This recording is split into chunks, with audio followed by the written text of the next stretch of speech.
Então, pessoal, dando continuidade aqui nosso tópico de monitorização da ventilação mecânica, eu vou aqui compartilhar a tela com vocês, tá? Dá um minuto. Bom, vamos lá. Seguindo, né, nós estaremos calculando a FO2 ideal a ser ofertada no ventilador, né? Lembrando que há pouco tempo atrás a gente falou de PaO2, ou seja, a pressão arterial de oxigênio que é encontrada no sangue, ela tem um valor ideal para cada idade, ok? E agora a gente vai falar de FO2, ou seja, do que eu estou ofertando, tá? De oxigênio ao paciente, tá? Mediante as necessidades encontradas pela gasometria arterial, tá? Então, qual é a FO2 que eu preciso ofertar para o meu paciente, né? O que eu tenho em relação a essa necessidade de oxigênio que o paciente precisa, tá? Na ventilação mecânica? Lembrando que oxigênio, né, ofertado em grande quantidade pode gerar lesões, é isso? Então, a gente tem que ter esse entendimento que nem sempre o oxigênio ele pode ser benéfico ao nosso paciente, tá? Então, lembrando, né, quando eu calculo a FO2 no meu paciente de forma ideal, qual é a fórmulazinha? Qual é a equaçãozinha? Né? A PaO2 da idade, que a gente calculou lá na última, tá? Na última equação, vezes a FO2 que eu estou ofertando para o paciente, então, no atual momento da ventilação mecânica, ok? Sobre o que? A PaO2 da gasometria, ou seja, eu tenho que entender quanto, tá, que a PaO2 da gasometria ela vai interferir ou não, sendo ela na oferta de oxigênio, ok, para o nosso paciente, ou na redução dessa oferta de oxigênio. Então, se eu for pensar lá, no cálculo, eu tenho uma PaO2 da idade para uma pessoa de 40 anos, que é de quanto? 91, correto? A FO2 do respirador está sendo ofertado oxigênio a 50%, tá? Ou seja, eu estou ofertando oxigênio a 50% aí do que o paciente está recebendo.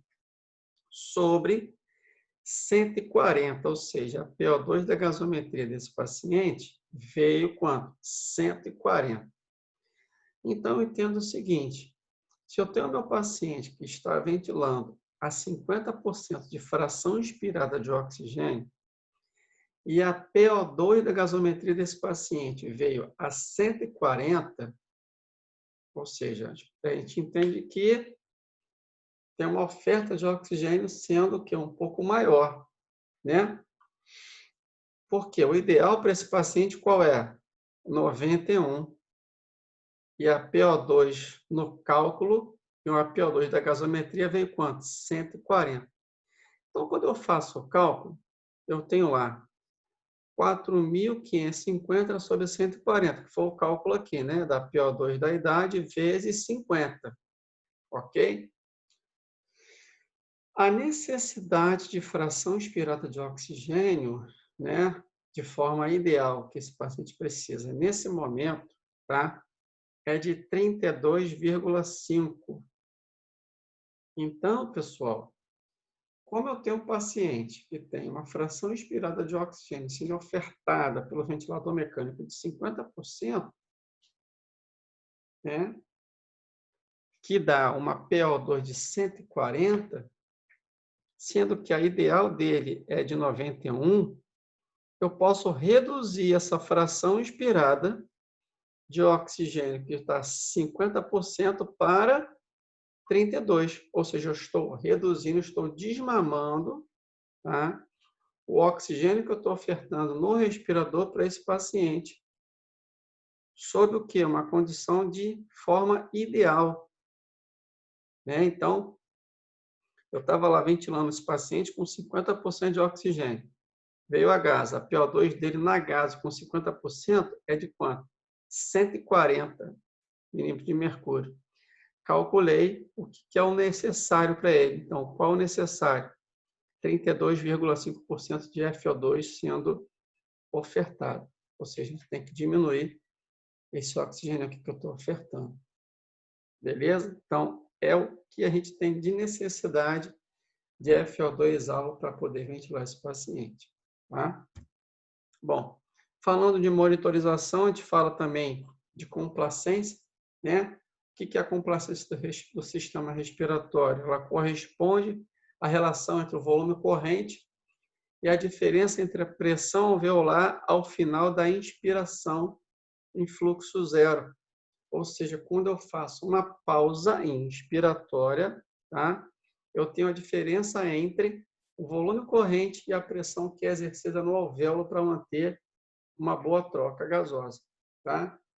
E aí eu faço, a respeito disso, eu calculo o quê? A pressão de pausa ou platô. A pressão de platô é aquele momento onde a gente atinge um volume corrente máximo, ele vai alcançar um determinado platô, tá? Numa curva, ok? Menos a PIP. Ou seja, como é que eu calculo a complacência estática? Complacência estática é igual a volume corrente do respirador sobre pressão de platô menos a PIP. Lembrando que eu acho a pressão de platô, tá?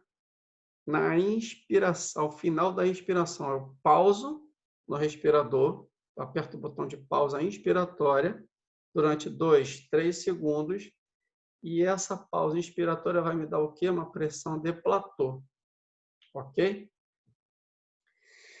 A gente vai falar dos valores de normalidade de pressão de platô também daqui a pouco, tá?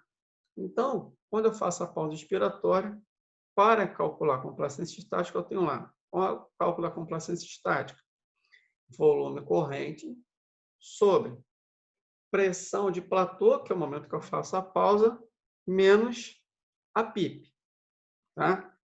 Então, quando eu falo de complacência estática, o volume corrente desse paciente é o quê? 700 ml. Eu apertei o botão de pressão inspiratória para pegar a pressão de platô. Eu tive uma pressão de platô de 15, ok? Menos 5, que é a PIP do respirador. Ele me dá uma complacência estática de quanto? De 70 ml por centímetro de água. Ou seja, será que está dentro de uma faixa de normalidade? Será que é boa essa complacência estática? Valor habitual, 50 a 80, ou seja, valor de normalidade. Ok? Quem tem complacência estática alta? Enfisema-toso, paciente com DPOC, né? Devido ao quê? Toda a relação de mecânica ventilatória, tá? De alteração de expansibilidade torácica, ok? Quem tem uma complacência baixa? Quem é? Aquele paciente com SDRA ou a SARA, paciente com edema pulmonar, distensão abdominal, pneumotórax, tá? Como é que eu posso pensar posso começar a pensar em desmame da prótese ventilatória no paciente de complacência? Baixo ou alto? Tem que pensar em acima de 30, né, 40, eu posso pensar que esse paciente ele pode ter um desmame de prótese ventilatória legal. Acima de 30, acima de 40, tá? Vou até ajustar aqui, tá? Para a gente pensar em desmame de prótese, ok? Para a gente poder ter um melhor parâmetro a respeito, tá bom? Muito bem. Falando também da monitorização, o que é a pressão de pico, né? Pressão máxima das vias aéreas. Lembrando que eu falei lá, pressão controlada mais PIP, é sempre importante nós pensarmos que é extremamente necessário manter essa pressão menor do que 30 a 45 centímetros de água, né?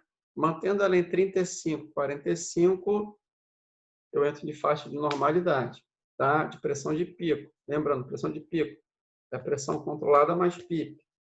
E a pressão de platô, que é aquela pressão medida na pausa inspiratória que você vai fazer no respirador, manter essa pressão de platô, né, entre 28 e 30 centímetros de água ou o menor valor possível. Se eu puder ter uma pressão de platô de 20, pô, top, ótimo, tá?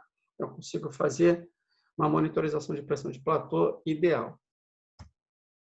Troca gasosa, lembrando, tá? PO2 sempre entre 65 e 80, ou com a menor FO2 possível, né? Ofertar FO2 quanto menor possível para manter uma PO2 ideal, ótimo, tá?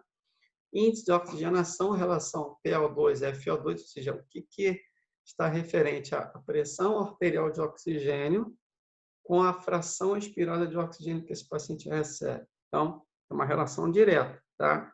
De oxigenação. Normal, a partir de 400 a 500, nível do mar, tá?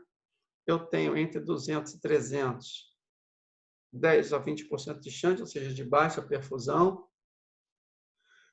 Entre 100 a 199, eu tenho mais chance, ou seja, eu diminuo essa perfusão, tá? E é menor do que 100, né? A perfusão é extremamente ruim. Saturação, sempre mantendo numa faixa entre 96% e 95%, tá? 93% a 95%. Lembrando, checar sempre a onda do oxímetro, tá? Lá no monitor cardíaco, observar a onda, né? Lá do dispositivo da saturação arterial de oxigênio, tá? Para que você possa ser mais fidedigno. Não adianta, a saturação baixou, a curva está toda estripiada. Não adianta de nada, tá? Ajuste de FO2, sempre pensando no FO2 alvo, né? O cálculo que a gente fez agora. PO2 alvo vezes FO2 atual sobre a PO2 atual, tá?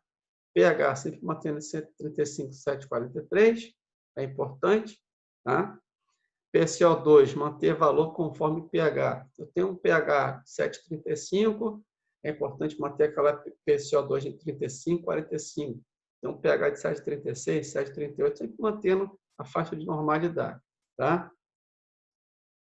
Ajuste de frequência respiratória ideal. Frequência respiratória alvo é o quê? A frequência respiratória atual vezes a PCO2 atual sobre a PCO2 que eu quero para o respirador. Ou seja, eu tenho uma PCO2 atual na gasometria, eu quero uma PCO2 alvo, ou seja, frequência respiratória vezes PCO2 atual da gasometria sobre a PCO2 alvo. Então, eu tenho lá frequência respiratória atual 30. Uma PCO2 atual, eu tenho lá uma PCO2 atual de 60, ou seja, ela está alta, né? A gente já começa a identificar aí uma acidose respiratória. E aí eu quero uma PaCO2 alvo, né? Então, a PaCO2 alvo de 45, faixa de normalidade. Fiz o cálculo. Então, eu preciso pensar que essa frequência respiratória alvo ela pode sair de 30 para 32, 34. Naquele momento, para poder o quê? Diminuir essa PA ou CO2 aqui. Ok, galera? Então, toda a questão de troca gasosa é importante pensarmos em monitorização de uma forma direta, tá? Para com esse paciente na ventilação mecânica, ok?